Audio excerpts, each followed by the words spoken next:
रात्रि, अहो माने दिन, रात्रि माने रात। 24 घंटा ब्रह्मा की कितना होता है? 2000 बार चारों युग बीता। फिर ब्रह्मा का 1 वर्ष जब बीता, अब गणित लगावा या पर कैलकुलेटर फेल खाई जाएगी।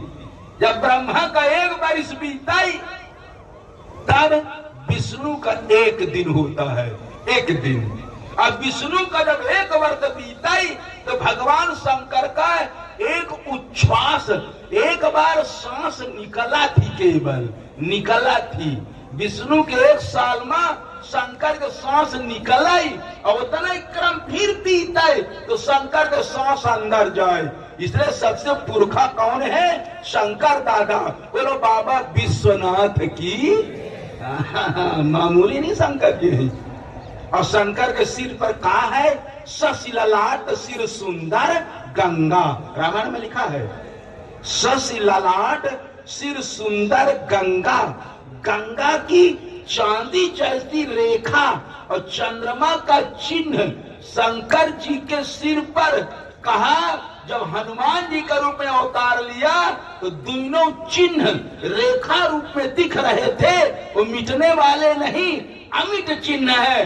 तो जब पाछे पवन तन सिर नावा तो राम जी की दृष्टि पड़ गई, सिर पर गंगा की रेखा और माथे पर चंद्रमा का चिन्ह। तब जानिकाज प्रभु निकट बुलावा कि आवा आवा हमार तुम्हारा 60 गांठ ठीक है, काम बनी। बोलो शंकर भगवान की। महाराज जी का मसाला आपको दी है रामायण मीमांसा से। कौनो न पंडिताई न कौनो हमार पढ़ाई। हम कॉलेज यूनिवर्सिटी के स्टूडेंट रहे हैं। संस्कृत गुरुदेव की कृपा से उनके चरण शरण में हमसे कहीं नहीं।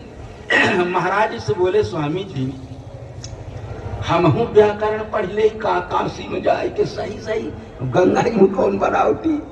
कहीं हट मूर्ख नहीं तो का करबे? बूढ़ सुग्गा राम राम पढ़ेंगे। हमने कहा क्यों? कहीं तोरे मन में काहे आवा ऐसा बात? हम कहे महाराज जी का पंडाल, बड़े बड़े विद्वान, बड़े बड़े ज्ञानी, बड़े बड़े व्याकरण वाले, बड़े बड़े पंडित, बड़े बड़े संस्कृत विद्यालय के रिटायर्ड, बड़े बड़े अधिकारी। अब कैसे हम बोला हम समझे में नहीं आया। कहीं काम कर। महाराज जी के जितने ग्रंथ वेदांत, पारिजात, रामायण मीमांसा, भक्ति सुधा, भागवत सुधा, राधा सुधा, भ्रमर गीत, गोपी